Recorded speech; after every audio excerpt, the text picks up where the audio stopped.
Why did Viking warriors yearn with such passion to enter Valhalla, the Hall of the Fallen? How does one earn the right to enter this realm where the greatest warriors and heroes rest? And what is daily life like there? Who were the enigmatic Valkyries, playing such an integral role in this captivating world? And what gave the Berserkers their superhuman strength and bravery, the stuff of legends even today?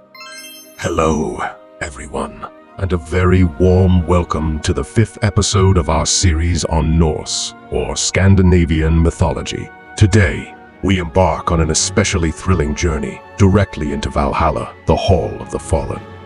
Join us on this exhilarating voyage as we uncover the most hidden secrets of Norse legends and answer the question every Viking warrior carried deep in their heart. What happens to us after we die?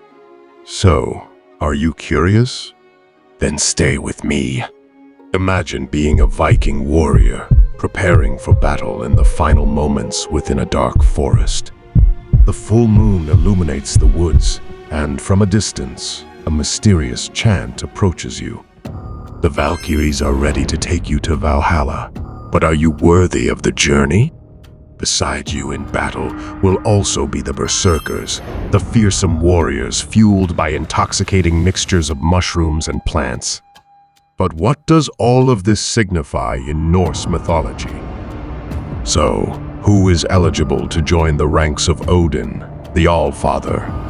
What are the conditions for entering Valhalla? And more importantly, what is the real message behind it all? In the previous episode, we got to know Odin as a calm, wise king. Now, brace yourself for a wilder journey into this darker side of his personality. In short, fearsome and cruel. Let's not forget that it was Odin, the All-Father, who brought war into the world. He was the one to whom warriors, and especially Vikings, owed the concept of war. And don't get it twisted, they were grateful for it. For the Vikings, there could be no greater honor than to be included in the inner circle of their jarl or tribal leader. This was akin to you finding yourself today in the VIP section of a beloved rock band, or even being in the band itself, where you're one of the chosen ones. So being part of the leader's entourage was considered an immense honor. In their lifetimes, that is. But what about afterward? What happens when they die? Naturally, they wanted to follow someone again. That someone was Odin. So, the Norse were fixated on the idea of being granted the honor of following a leader in their lifetime. However, when the time comes for them to die, they wanted their deaths to be so glorious that Odin, the All-Father, would summon them to his side. That, in essence, is the message behind marching to Valhalla. And now, let's get to what everyone is curious about. Let's see what makes this legendary hall so captivating. No fewer than 540 doors exist in Valhalla. Each door is so wide that up to 800 warriors can walk through side by side. However, using math here is rather pointless, as no source even roughly mentions how many soldiers Odin has. But if you're really curious, the All-Father's army is presumably in the millions. Valhalla's grand hall is roofed with lances. Somewhere near the hall stands a tree known as Lérad. Atop Valhalla is also a goat named Heidrún. This goat feeds on Elraid's leaves, and from its udder flows not just any beer, but mead. Then there's Saehrimnir, the remarkable boar of the Fallen's hall. Its fate is both tragic and astonishing. Every single day it's killed, eaten, and then resurrected. So if you ever feel like your days are monotonous, just think about Saehrimnir. So, we've discussed what this place is, and also talked about a goat that constantly provides beer, and a boar that endlessly supplies meat. But for whom? For Odin's soldiers who made it to Valhalla, they are the Einherjar, those who fight alone. The Einherjar are those who have died in battle since the world's inception. Well, it's not that simple, but here's the gist. If I were to ask you what Odin's soldiers, the Einherjar, look like, you'd probably say they resemble Vikings, axes, swords, round shields, face paint, and so on. And yes, some of them do. However, what we often forget is that Odin wasn't just the god of one European region. He is the All-Father. The Einherjar are not just composed of people from the Nordic tribes.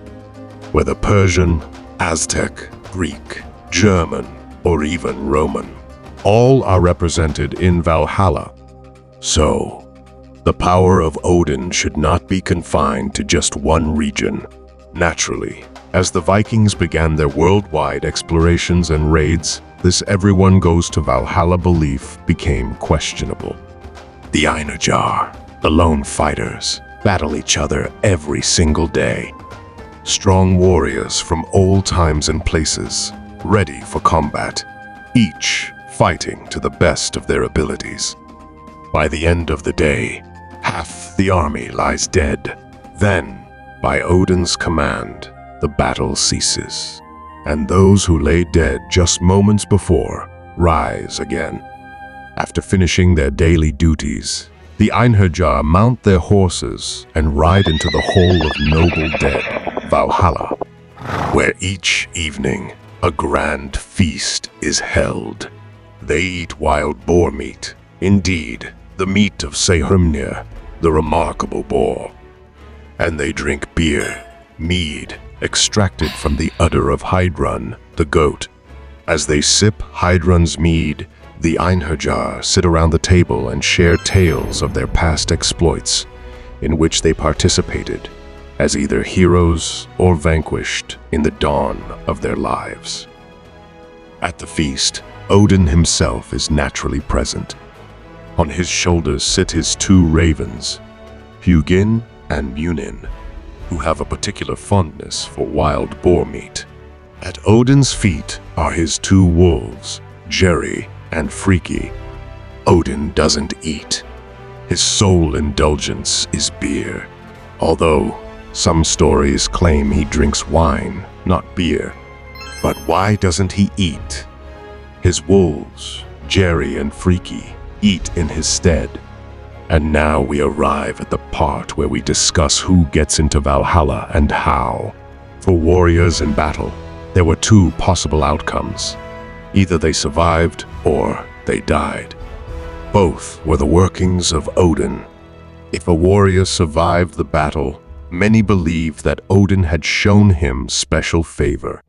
But what if the warrior fell and didn't return home? Well, many Vikings believed that this was also a form of Odin's love, as this was their ticket to Valhalla, summoned by the All-Father himself to the Hall of Fallen Heroes. Odd, isn't it? But that's how things worked in this, to put it mildly, fascinating world. Snorri Sturluson's Prose Edda declares, "All the men who have fallen in battle since the beginning of the world are now in Valhalla with Odin." So, is the only criterion to enter Valhalla to die in battle? What if someone is begging for his life in the middle of combat? Does he still get to go to Valhalla? Let's not rush this. Odin has two wolves, Geri and Freki, whose names mean ravenous and greedy, respectively. Their role was to go down after the battle and feast on the flesh of the fallen warriors. This was Odin's sustenance. The All-Father was nourished by the flesh of those who had fallen. I'm almost certain that in some form or another, everyone has heard of these wondrous beings, akin to angels. They are called Valkyries.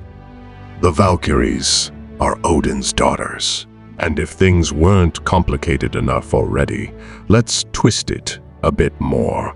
The Valkyries, or choosers of the slain, had the role of descending to the battlefield after the fight and selecting the warriors they deemed worthy to join the Einherjar. But wait, the Valkyries had another role as well.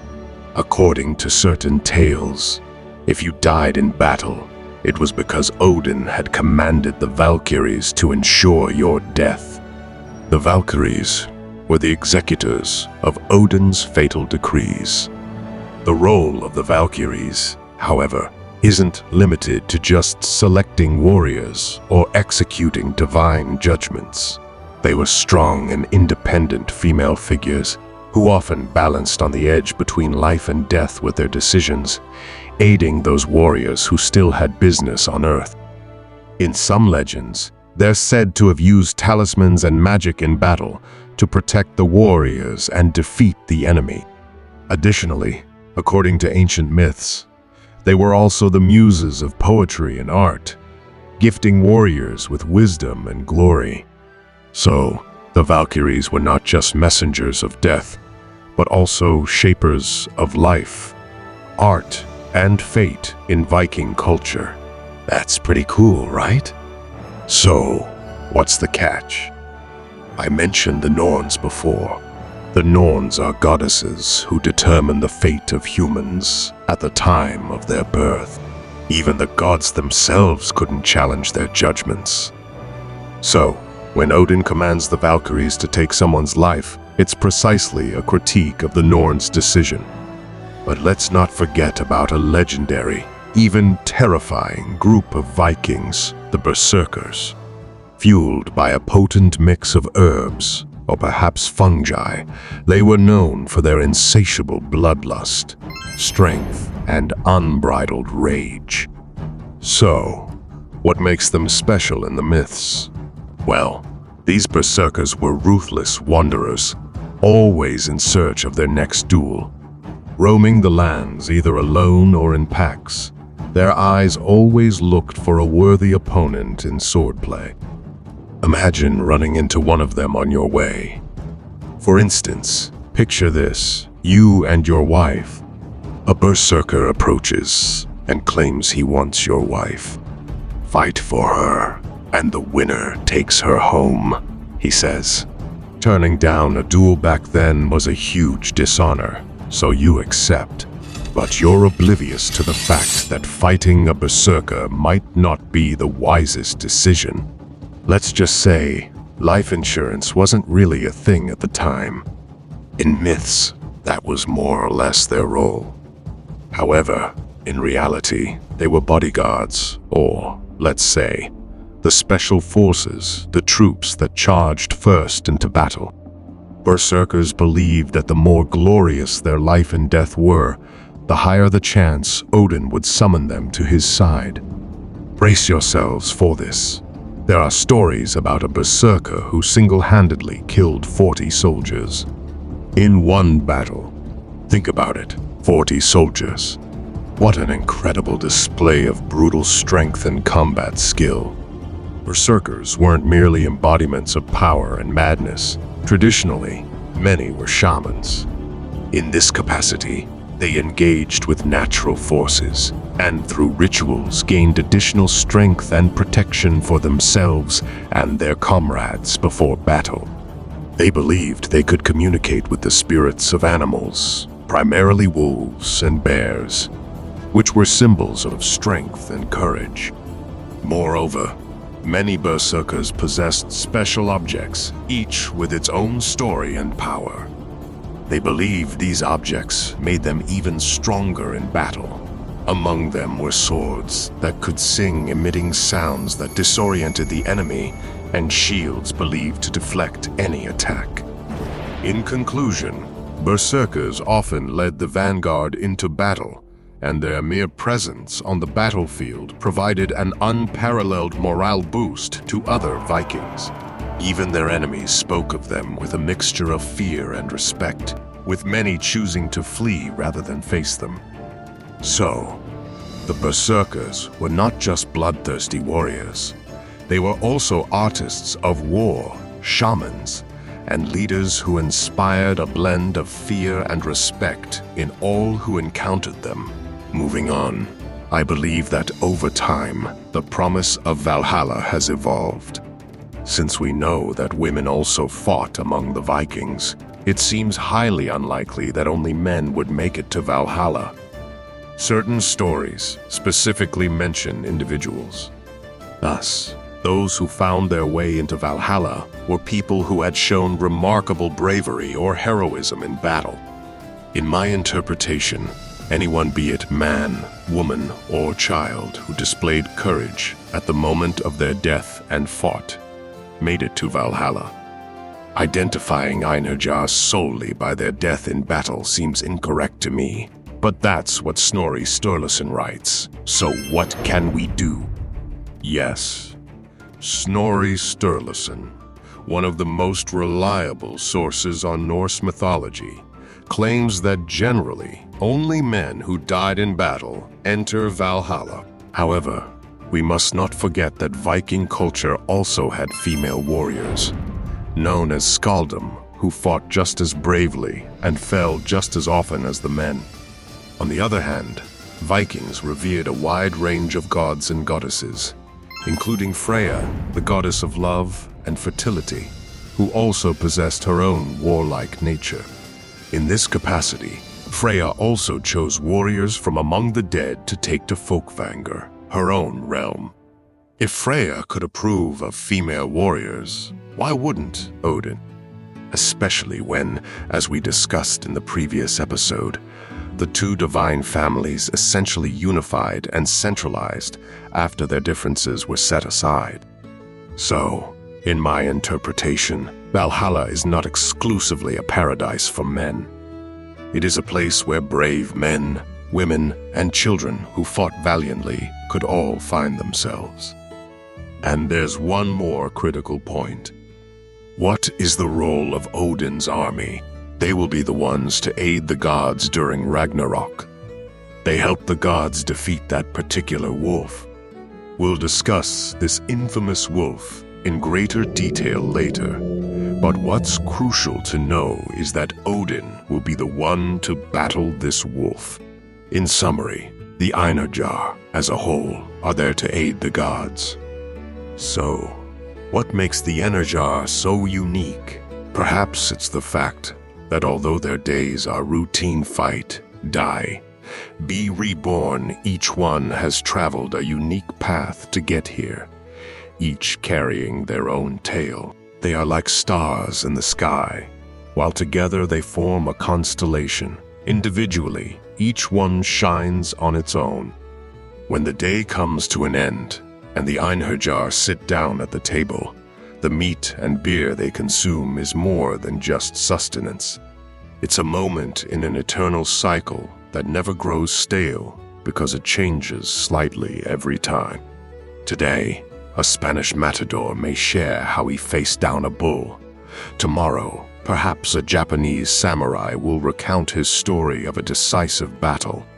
Each night adds a new chapter to the ongoing tale, and nobody knows what the next one will bring.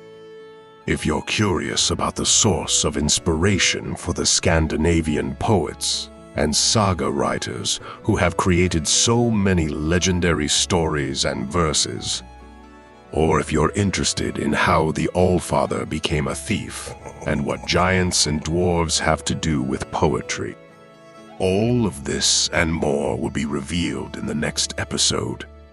Thank you very much for your attention and for sticking with me. Goodbye.